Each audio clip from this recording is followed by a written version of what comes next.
Le château d'Oiron est un lieu habituel pour les expériences étonnantes. Le principe est de se laisser embarquer sans a priori pour un voyage un peu étrange.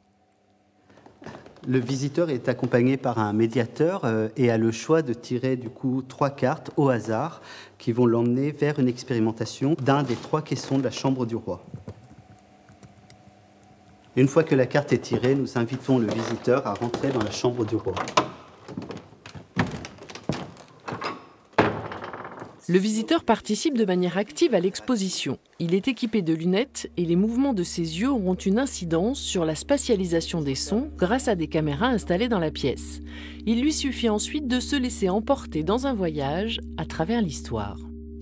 Les gens sont allongés sous ces plafonds et écoutent des pièces sonores qui vont parler des possessions de Loudun, avec l'histoire d'Urbain Grandier. Une autre qui fait appel plus à l'actualité, sur la question des migrants et des possessions aussi, des femmes nigériennes qui se prostituent.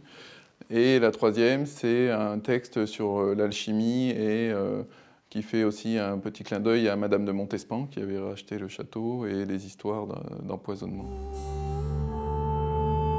Les 3 pièces sonores durent 15 à 20 minutes chacune. L'artiste a écrit une musique baroque en lien avec les peintures, mais adaptée à son œuvre. On est immergé dans un son 3D, donc avec des techniques binaurales de son 3D, où les gens font évoluer dans l'espace la présence des instruments. Voilà. Mais la pièce est vraiment une pièce résolument contemporaine en termes d'écriture, même si l'instrumentation est de type baroque.